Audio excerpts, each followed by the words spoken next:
Zoe, are you there? There's something important I need to tell you. I know your dad said I couldn't tell you this, but I think it's unfair to keep this a secret from you. Yes, I'm here. What is it that's so important, Eden? Well, it's about your dad. Seriously, I don't know where to start, but I feel like I have to tell you that your dad's health is in a very critical condition. He's in the terminal phase of a heart failure, and his condition is deteriorating at an alarming rate. I asked him to go to the hospital, but he wanted to stay home. I think he also knows that his time is running out. What? Why all of a sudden? A mere few weeks ago, when I last saw him, he seemed to be in good spirits and full of energy. How come his condition worsened so quickly? I just can't believe this. He was deliberately pretending to be okay so you won't have any suspicions on his condition. In reality, he was suffering from a lot of chest pain and fatigue. What a brave man. To think he would go to such length to protect you from all the possible emotional damage. I know that it's difficult to process all of this, but it's still an inevitable truth.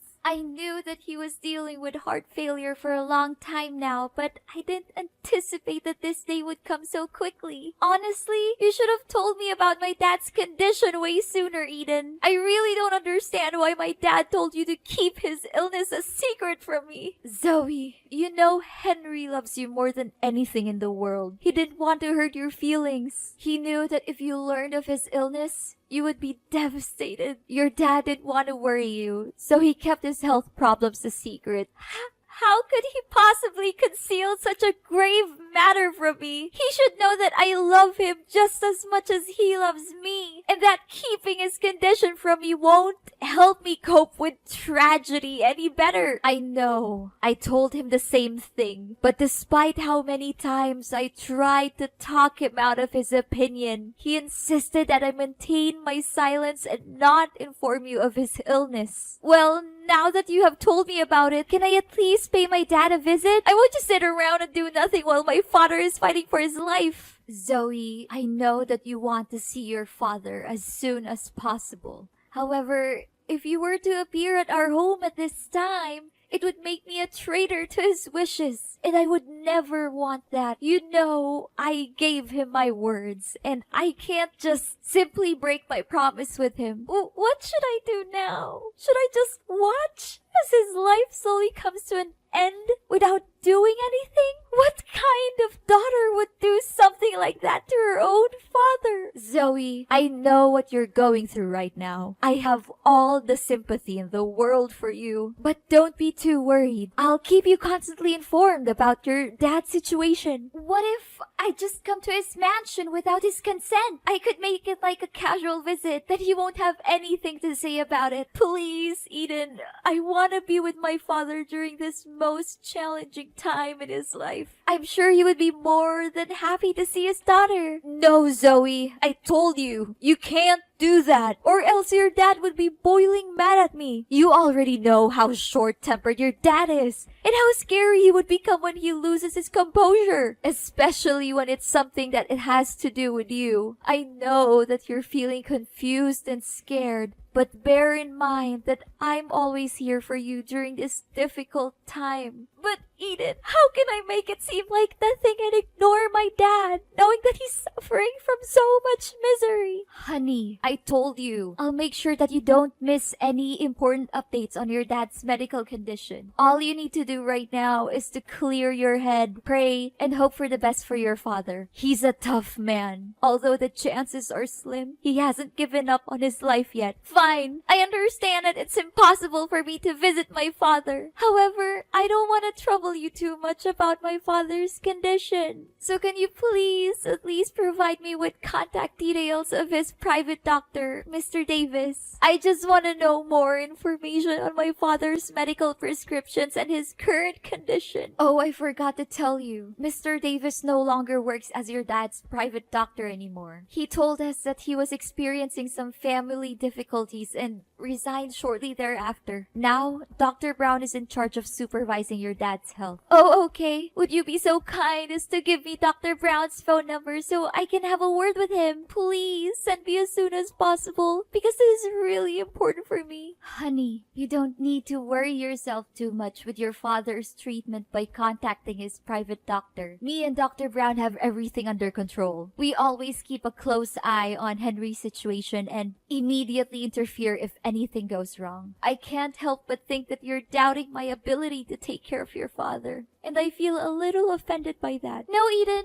you're misunderstanding me. That's not what I meant at all. I believe that you have seen with your own eyes how well I have always taken care of Henry throughout the years. I undertake the daily tasks of cooking his meals, ironing and laundering his clothes, cleaning the bedroom, and ensuring that his workroom is spotless. I could ask the maids to do all the housework, but I don't want to. I think it's important for me to be a hands-on wife and take care of my husband myself. Zoe, I don't want to say this out loud, but I knew that you disliked me from the very first day I set foot in Henry's house. Is that correct? Well, I don't blame you. It's a bad reputation that stepmothers always have to bear on their shoulders. Eden, I'm sorry. It is true that I didn't have a good feeling about you marrying my dad from the start because I thought it was a hasty decision. But as I came to know you better, I came to realize that you truly love and care for my father. In fact, you were the one who strongly opposed my father's decision of forcing me to move out of his house due to certain misunderstandings between us. And I'm really grateful for that. I want to know more about my dad's condition, but that doesn't mean I don't trust you to take care of him. Those are two different things. Fine, honey. I'll give you Dr. Brown's contact, but don't worry too much. As I said, me and Dr. Brown have everything under control.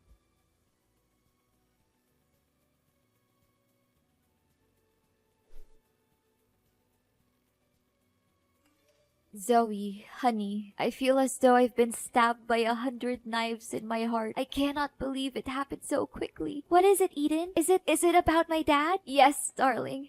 Henry passed away peacefully in his sleep. This morning, when I entered his room, I noticed that he was no longer breathing. I immediately called Dr. Brown, who arrived shortly thereafter and conducted a thorough examination. He confirmed that your father had no signs of life. I am so sorry for your loss, Zoe. I know how you must be feeling at the moment, and I am feeling the same way. Oh, Father, so this day has finally come. I really don't know what to say right now other than thanking you for being by my dad's side during his last days of living. This is an extremely heartbreaking situation, and none of us would have wished for this. I understand that this is a difficult time for you, and I want to assure you that I have already taken care of the funeral arrangements. Your father's funeral will be held at his mansion within 1 week. It'll be a discreet one among family members, just as your father's will. I will inform you of the exact date and time as soon as it's finalized. I got it. Thank you for taking care of everything. I seriously don't know what to do without you. Did Father leave any parting words for you before he passed away? Henry was a thoughtful and prudent man, as you know. He had already carefully planned everything, including who would inherit his estate. According to his will, I, his legal wife, will be the sole beneficiary of his belongings and financial assets. This decision is clearly stated in his testament, and I am confident that you will not contest it. I'm sorry, Zoe, but you will not receive a single penny from your father. I find it weird that he didn't leave me anything in his will. I'm his daughter, and he loves me just as much as he loves you. He even hid his illness from me to protect me. I don't think he would have left me out of his will on purpose. Zoe, just accept that you no longer have a place in Henry's heart. I have been his primary caregiver for many years, and he has come to rely on me more than on you. You may not realize it, but the bond between you and Henry has weakened over time. In fact,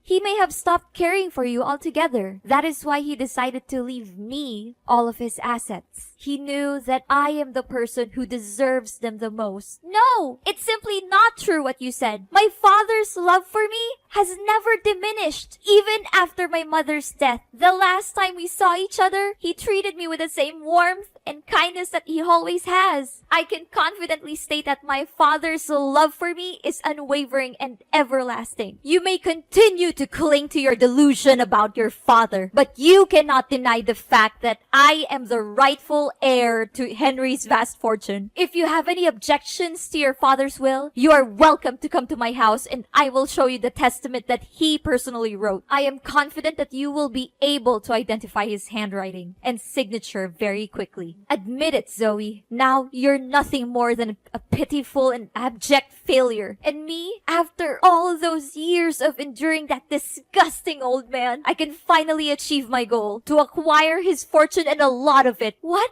What do you mean? Are you implying that you married my father solely for his wealth? I find your old father so disgusting that I have to hold back from throwing up every time I have to sleep with him. Do you really think that a beautiful young woman like me would be with your father because I loved him? That's the most ridiculous joke I've ever heard in my entire life. What? So you're saying that all of the years you spent caring for my father were nothing more than a calculated and deceitful ploy to gain control of his vast fortune? I was totally convinced that your words and actions were genuine. I believed that you were truly committed to watching over my father's well-being. Oh, honey. These sorts of performances are child's play for me. You believed that I was caring for your father, but the reality is that the maids were doing all the work for me. I simply gave them some money to keep them quiet so that I could take all the credit. You must be surprised by my intellect. Am I correct? I am curious to know who else could possess both intelligence and beauty like me. Eden, you're a person of astonishing shamelessness, greed, and despicable deception. I never imagined that you would be the kind of person. I believed that you truly cared for my father and that your intentions were genuine. The thought of how you pretended to be nice to me and my dad makes me shiver. And by the way, sorry that I got you kicked out of the house. I would be surprised if you didn't miss the days when you lived in your father's grand mansion, now that you've been reduced to living in a tiny rented house. I can only imagine how cramped and uncomfortable it must be for you after being accustomed to such luxury. Well, it is a life that you have earned, one that is fitting for a little brat like you. What? You were the one who orchestrated my being kicked out of the house? Who else could it have been? You were angry at your father for not letting you go out with your bad friends. So I took advantage of the situation and snuck into your father's workroom and burned his important documents to ashes. Afterwards, I took your father's phone and texted you to come into the room. Hardly had you stepped foot into the room when your father came in, catching you red-handed in the midst of the compelling crime scene. Now that I think about it, I still can't understand why my father was so certain that my friends were delinquents. It was you who planted those ideas in his head, wasn't it? Oh, I thought that someone as dull as you wouldn't be able to grasp the situation so quickly. But bingo! You got that right. Prior to that, you were also involved in a number of other incidents, such as stealing your father's money, throwing away your father's wedding ring, or destroying his wedding photos with me. Of course, all of these troubles were orchestrated by me, and they, along with the incident in which your father's documents were burned, are more than enough reasons for you to be excluded from the house. You were the one behind all of this? I cannot believe that I was so foolish not to see it, to think that I felt indebted to you for defending me against my father, when in reality, it was all just an act. Your character is so loathsome that I am ashamed to have ever associated with you. A wicked witch like you will not get away with your sins. You may blame me all you want, but it will not change the reality that your father gave me all of his inheritance, leaving you completely penniless. Do not be too sour, Zoe. Perhaps if you alter your conduct, I would consider giving you a chance to work as a maid in my home.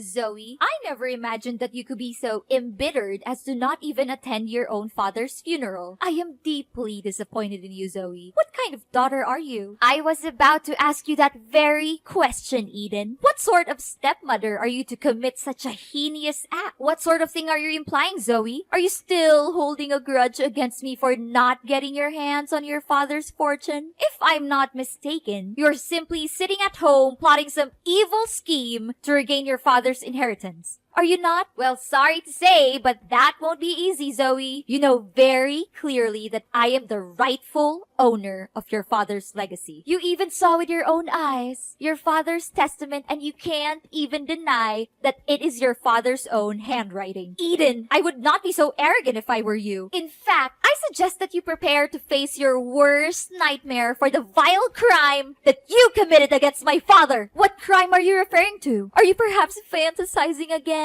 Don't attempt to deceive me with your pretense of innocence. I know everything. You coerced my father into signing a will that leaves all of his assets to you. Your boyfriend held a gun to his head while he was signing the document. Subsequently, you confined my father and Dr. Davis in the basement to prevent anyone from ever learning of your wrongdoing. What boyfriend? Seriously, I don't have a clue what you're talking about. Your father is dead. Stop deceiving yourself into believing that he's still alive. It's ridiculous. You know that. If you had attended the funeral, you would have seen your father's body in the coffin, but you declined to do so. Please, Eden, stop pretending. I know everything about your evil plan to hurt my father and steal his money. In fact, Dr. Brown is actually your boyfriend, Scott. He has assumed the identity of Dr. Brown in order to stay close to you. If I'm not mistaken, you had intended to marry him had things gone according to your initial plans. What? Don't just level such an accusation against me without any proof to support it. Do you seriously believe that I will allow you to continue defaming me in this manner? I'm calling the police. How dare you deny your crime and ask for evidence? My father and Dr. Davis are the living proof of your wrongdoing. I found them tied up in the basement of my father's mansion, and I was able to free them. The police will soon find out about you and Scott's crime of kidnapping. You should prepare for that. It's useless to deny it because Scott has already confessed.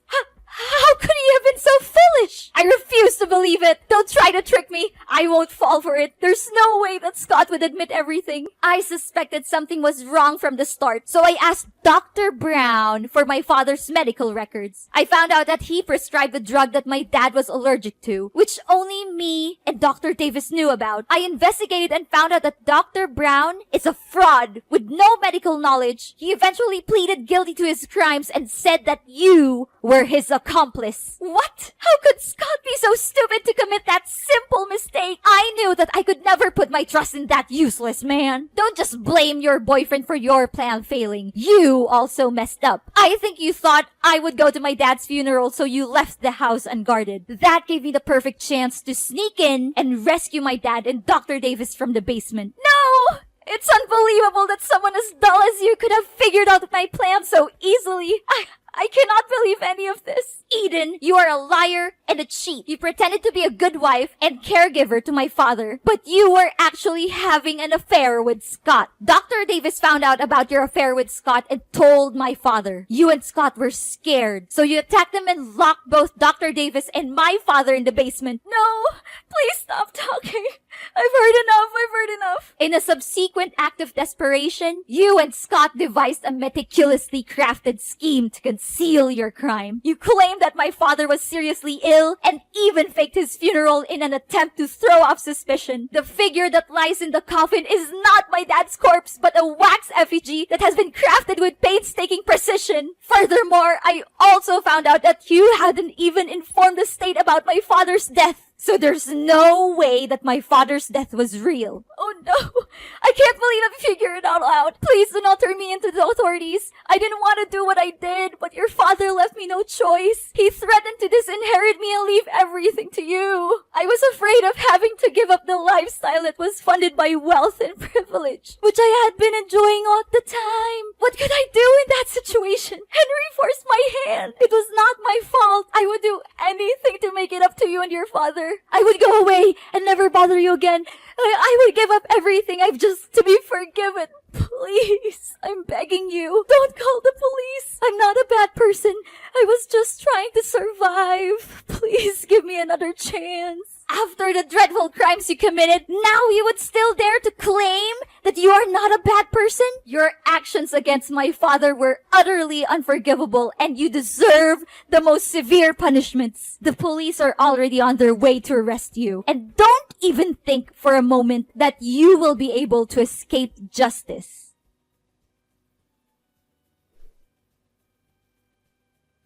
After a lengthy investigation, the police finally apprehended Eden and her lover, Scott, for their heinous crimes of illegal captivity and fraud. The two were subsequently tried and convicted, and each sentenced to 7 years in prison. This sentence is a just and fitting punishment for their cruel and unscrupulous actions. Upon being liberated from their imprisonment, my father and Dr. Davis showered me with praise for my keenness in solving the case. My father also expressed his regret for not heeding my counsel in the first instance and forcing me to move out of his house. He then extended an invitation for me and my spouse to relocate to the mansion and reside with him. Ultimately, it was not my father who was at fault for the events that transpired. Rather, it was my wicked stepmother who was having an extramarital affair and subsequently devised a plan to seize my father's fortune. In the end, justice was served. Although what happened to my father and me was disheartening, it also served to strengthen our bond as father and daughter. It is always essential to never give up on the people we care about and to be willing to open our hearts when they offer us a sincere apology for the mistakes they made in the past.